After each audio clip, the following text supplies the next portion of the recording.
أعوذ بالله من الشيطان الرجيم. بسم الله الرحمن الرحيم. قل أعوذ برب الفلق من شر ما خلق ومن شر غاسق إذا وقب ومن شر النفاثات في العقد ومن شر حاسد إذا حسد۔ کہیے اے محمد صلی اللہ علیہ وسلم، میں پناہ مانگتا ہوں صبح کے پروردگار کی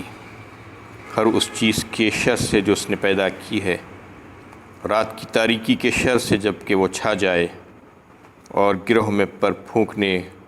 والیوں کے شر سے، اور حاسد کے شر سے جب کہ وہ حسد کرے۔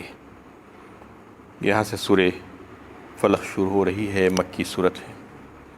5 آیتوں پر مشتمل۔ یہ صورت اور اس کے بعد کی صورت سورہ ناس، یہ دونوں صورتوں کو معوذتین کہا جاتا ہے، یعنی پناہ مانگنے والی 2 صورتیں۔ یہ دونوں صورتیں ایک ہی ساتھ نازل ہوئی تھی، ایک واقعے کے سلسلے میں۔ مسند احمد میں یہ واقعہ درج ہے کہ اللہ نبی صلی اللہ علیہ وسلم کے اوپر ایک یہودی نے جادو کر دیا تھا، جس کی وجہ سے آپ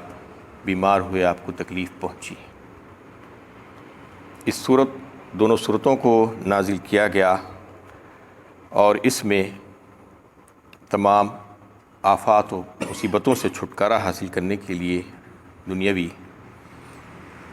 اور جو نظر بد ہے اس سے بچنے کے لیے، سحر اور جادو سے بچنے کے لیے ایک زبردست تاثیر کے طور پر یہ صورتیں پیش کی گئی تھی، اس کو نازل کیا گیا، اور اس میں وہ اثر ہے جس کے لیے بھیجی گئی ہے۔ اور یہ ایک انسانی ضرورت بھی ہے، جیسا کہ انسان کو کھانے پینے کی اور لباس کی ضرورت ہے، سانس لینے کی ضرورت ہے، ویسا ہی اس چیز کی علاج کے لیے، اس کو اس پریشانی اور آفت کو اپنے آپ سے دور کرنے کے لیے یہ صورتوں کی بھی ضرورت تھی۔ اس میں اللہ کے نبی صلی اللہ علیہ وسلم کے اوپر جو جادو کیا گیا تھا، تو اس میں وہ آپ کی صرف نجی زندگی ذات ہی تک محدود تھا، یعنی جو اس کا اثر ہوا تھا وہ لوگوں کو دکھائی نہیں دیا کہ آپ کے اوپر کیا گزری، لیکن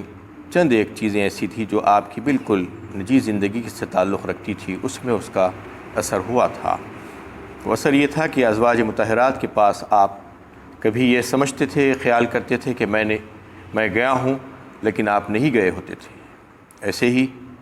بعض چیزوں کے بارے میں، دیکھنے کے بارے میں آپ کو شبہ ہوتا تھا کہ میں نے وہ چیز دیکھی ہے، لیکن آپ صلی اللہ علیہ وسلم وہ چیز نہیں دیکھی ہوتے ہیں۔ اس قسم کی کچھ چیزیں ایسی تھیں جو آپ کی بالکل ذاتی زندگی تک محدود تھی، جس میں اس جادو کا اثر ہوا تھا۔ جہاں تک نبوت والی زندگی اور اس کے کام کاج کا معاملہ ہے، اور اس کی جو فرائض ہیں، اس کے بارے میں ذرا بھی خلل نہیں ہوا تھا۔ کبھی ایسا نہیں ہوا کہ آپ کوئی آیت غلط پڑھ دیے ہو، اور کبھی ایسا نہیں ہوا کہ آپ نے کوئی آیت کو بھول گئے ہو، اور کبھی بھی ایسے حالات پیش نہیں آئے کہ آپ سے نماز چھوٹ گئی ہو اور آپ یہ سمجھ رہے ہوں کہ میں نے نماز پڑھ لی ہے۔ اور ایسا بھی موقع کبھی نہیں آیا کہ آپ نے کسی کلام کو وحی الہی کہہ کر لوگوں کے سامنے پیش کر دیا ہو، اور پھر وہ کلام اللہ کا نازل کردہ کلام نہیں تھا۔ ایسا کبھی بھی نہیں ہوا، اور اگر ایسا ہوتا تو ایک دھوم مچ جاتی۔ کفار اور مشرکین اور منافقین تو بیٹھے ہوئے تھے دیکھنے کے لیے کہ کہیں پر کوئی ایسا معاملہ ہو جائے تو آپ کو پکڑ لیں اور یہ کہنا شروع کر دیں کہ دیکھو ان کے اوپر بھی جادو کا اثر ہو گیا ہے، یہ جو کچھ بھی کہہ رہے ہیں جادو کے اثر سے ہی کہہ رہے ہیں۔ ایسا کبھی بھی نہیں ہونے دیا اللہ تعالیٰ نے۔ یہ نبوت والی جو زندگی تھی اور جو فرائض منصبی آپ کے اوپر جو ڈالے گئے تھے، اس سلسلے میں کبھی بھی یہ اثر انداز نہیں ہو سکا۔ صرف آپ کی جو نجی زندگی تھی، آپ کی ذات تک ہی چند چیزوں پر یہ چیز رہی۔ اور اس سلسلے میں جو آپ کو جو تکلیف ہوئی تھی، تو آپ صلی اللہ علیہ وسلم اللہ سے دعا مانگے کہ یا اللہ مجھے بتائیے کہ کیا ہوا ہے مجھے۔ تو اللہ تعالیٰ نے وہ ان کے لیے آسانی فرما دی۔ خواب میں اللہ تعالیٰ 2 فرشتوں کو بھیجے اور انسانی شکل میں آئے، اور خواب میں آ کر ایک آپ صلی اللہ علیہ وسلم کے سرہانے کھڑا ہو گیا، اور ایک آپ کے پینتی کھڑا ہو گیا، اور سرہانے کھڑے ہو کر وہ فرشتے نے پوچھا کہ ان کو کیا ہوا ہے؟ تو پینتی والے فرشتے نے جواب دیا کہ ان کے اوپر جادو کر دیا گیا ہے۔ اور پھر پوچھا گیا کہ کس نے جادو کیا، تو دوسرے فرشتے نے بتایا کہ وہ یہودی لبید بن عاصم نے جادو کیا ہے۔ اور پھر سوال کیا گیا کہ کس چیز سے جادو کیا گیا ہے، تو کنگھا اور اس کے دانتوں کے ذریعے سے جادو کیا گیا ہے بتایا گیا۔ اور پھر سوال کیا گیا کہ اس جادو کو کہاں پر رکھا گیا ہے، تو اس کا جواب دیا گیا کہ وہ جادو کو وہ اس کے کھجور کے جو خوشے ہیں اس میں ملا کر جو ہے ایک وہ فلاں کنواں ہیں، فلاں کنویں کے پتھر کے نیچے اس کو دبا دیا گیا ہے۔ یہ تمام باتیں آپ صلی اللہ علیہ وسلم کو خواب میں اللہ تعالیٰ نے دکھلا دی، بالکل صحیح باتیں فرشتوں کو بھیجا کر۔ آپ صلی اللہ علیہ وسلم جب بیدار ہوئے تو حضرت علی رضی اللہ تعالیٰ عنہ اور دیگر کئی ایک صحابہ کو یہ حکم دیا، ہدایت دی کہ تم جاؤ وہ فلاں کنویں کے پاس اور وہاں پر وہ پتھر کے نیچے یہ جادو کردہ چیزیں، اس کی اشیاء تمام رکھی ہوئی ہیں، اس میں سے نکال کر لا لو۔ تو وہ حضرات گئے اور وہ کنویں کے پانی کو خالی کرایا، اور پھر وہاں سے وہ پتھر کے نیچے سے وہ ساری چیزیں جو آپ صلی اللہ علیہ وسلم نے بتائی تھی وہ وہاں سے برآمد ہوئی۔ اس میں یعنی کنگھے کے دانت بھی تھے، اور کچھ آپ صلی اللہ علیہ وسلم کے بال اس میں لگے ہوئے تھے، اور تانت تھے، تانت کو انہوں نے 11 گرہیں باندھی تھی، اور ایک ایک گرہ پر انہوں نے جادو کر کے پھونکا تھا۔ اس طریقے سے ایک جو ہے پتلا بنایا تھا موم کا، اور اس میں سوئیوں کو چبایا گیا تھا۔ یہ تمام چیزیں پر جادو کر کے وہاں پر رکھ دیا گیا تھا۔ یہ باتیں جو ہے روایتوں میں ملتی ہے، یہ تمام چیزوں کو لایا گیا۔ اور پھر یہ صورت اور آگے آنے والی جو صورت ہے سورہ ناس، دونوں کی ملا کے 11 آیتیں ہوتی ہیں۔ اس میں 5 آیتیں ہیں اور اگلی صورت میں 6 آیتیں ہیں۔ یہ 11 آیتوں کو جو ہے پڑھنے کا حکم دیا گیا۔ حضرت جبرائیل امین آپ صلی اللہ علیہ وسلم کے پاس حاضر ہوئے اور کہا کہ آپ یہ معوذتین کو پڑھیے، تو آپ صلی اللہ علیہ وسلم ایک ایک آیت پڑھتے جاتے اور ایک ایک گرہ اس کو کھولتے جاتے، اور جب 11 گرہیں پوری کی پوری کھل گئی تو آپ صلی اللہ علیہ وسلم کو ایسا محسوس ہوا کہ آپ کے اوپر سے جو بوجھ تھا وہ اتر گیا، آپ کو جو جادو کیا گیا تھا اس سے آپ باہر آ گئے۔ تو یہ جو ہے تمام باتیں اس سلسلے میں بیان ہوئی ہیں، جادو کے سلسلے میں۔ لیکن جو لوگ جو ہے اس بات پر یقین نہیں رکھتے، بہت سے لوگ ایسے ہیں اور ان کو اس کا علم نہیں ہے حقیقت کا، اور یہ کہتے ہیں کہ جادو وغیرہ کچھ بھی نہیں ہے، جبکہ قرآن اور حدیث سے یہ بات ثابت ہے، اور یہ کہنے کی کوشش کرتے ہیں کہ رسول اللہ صلی اللہ علیہ وسلم کے اوپر جادو کیسے ہو گیا، وہ تو نہیں ہو سکتا۔ یہ بتانا ہے اس میں کہ جادو ایک جو ہے جیسا طبعی طور پر جو چیزیں ہوتی ہیں انسان کو اثرات ہوتے ہیں، ویسا ہی طبعی اثر ہے یہ۔ جیسا کہ بخار آتا ہے اس کو تکلیف ہوتی ہے، کوئی درد ہوتا ہے انسان کو اس کے جسم میں اس کو تکلیف ہوتی ہے، ویسا ہی کوئی چیز سے اس کو نقصان پہنچتا ہے۔ اور آگ ہے گرمی دیتی ہے، پانی ہے ٹھنڈک دیتی ہے، بجھاتی ہے چیزوں کو، ایسا ہی جادو بھی ہے۔ تو جادو کے تعلق سے بھی جو ہے یہ بات ذہن میں صاف کر لینی چاہیے کہ یہ بھی طبعی طور پر جو ہے اثر انداز ہوتا ہے جو دوسرے چیزوں کی طرح۔ تو اس میں جو ہے اللہ تعالیٰ نے واضح فرما دیا کہ یہ ہوا ہے اور یہ حقیقت ہے، اور اس کے یہ جو ہے جادو ہوتا ہے اور جادو کا اثر بھی ہوتا ہے، اور پھر جادو سے انسان کو تکلیف بھی ہوتی ہے۔ اس سے بچنے کا کیا طریقہ ہے یہ دونوں صورتوں میں جو ہے اللہ تعالیٰ نے بتا دیا کہ یہ معوذتین نازل کر کے کہ انسان کو چاہیے کہ اللہ تعالیٰ کی پناہ میں آ جائے۔ اور یہ بات بالکل واضح ہے اور سارے مومنین اس بات کو جانتے اور مانتے ہیں، ان کا عقیدہ ہے کہ کسی چیز میں نفع نقصان نہیں ہے، اللہ تعالیٰ کی ذات ہی جو ہے نفع نقصان پہنچانے والی ہے۔ کوئی بھی ایک ذرا برابر بھی کسی کو نفع نقصان نہیں پہنچا سکتا جب تک کہ اللہ تعالیٰ کی اجازت نہ ہو۔ وَمَا هُمْ بِضَارِّينَ بِهِ مِنْ أَحَدٍ إِلَّا بِإِذْنِ اللَّهِ فرمایا سورہ بقرہ میں۔ جادو کی جو باتیں تھیں اس کو بتایا گیا، حضرت سلیمان علیہ السلام کا تذکرہ اور ان کی حکومت میں جو شیاطین یہ کام کیا کرتے تھے اس کا تذکرہ کیا گیا۔ جادو کے تعلق سے تفصیل سے بات آئی، انشاءاللہ جب جو ہے سورہ بقرہ شروع ہوگا تو اس میں جو ہے تفصیل آئے گی کہ کیسے کیسے جو ہے وہ لوگ جادو کرتے تھے اور اس سے کیسے لوگوں کو نقصان پہنچایا کرتے تھے، میاں بیوی میں جدائی ڈال دیا کرتے تھے۔ لیکن اللہ تعالیٰ اس آیت ہی میں آخری میں یہ بات واضح فرمایا ہے کہ وَمَا هُمْ بِضَارِّينَ بِهِ مِنْ أَحَدٍ إِلَّا بِإِذْنِ اللَّهِ، کوئی نقصان نہیں پہنچایا جا سکتا کسی کو جب تک کہ اللہ تعالیٰ کی اجازت نہ ہو۔ اللہ تعالیٰ کی اجازت ہو ہی تو جو ہے وہ نقصان پہنچ سکتا ہے، اور اگر اجازت نہ ہو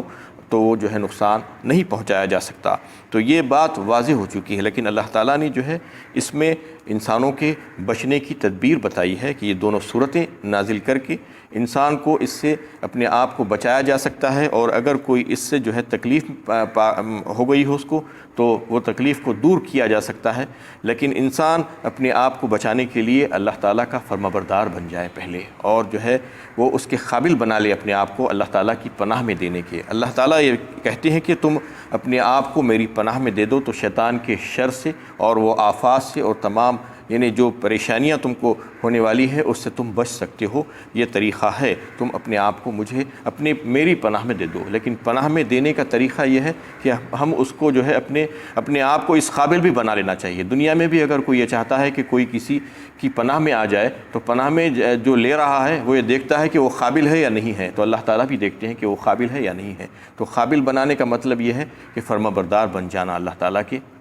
اور جو ہے اللہ تعالیٰ نے جو حکم دیے ہیں اس کو پورا کرنے کی کوشش کرنا، اور جن چیزوں سے منع کیے ہیں اس سے رک جانے کی کوشش کرنا حتی الامکان۔ اور پھر یہ آیتیں پڑھ کر اللہ تعالیٰ سے جو ہے دعا مانگنا اور پناہ مانگنا، تو اللہ تعالیٰ ان آیتوں کی برکت سے ان تمام لوگوں کو جو ہے پناہ دے دیتے ہیں۔ تو اس میں جو بات کہی جا رہی ہے قل اعوذ برب الفلق،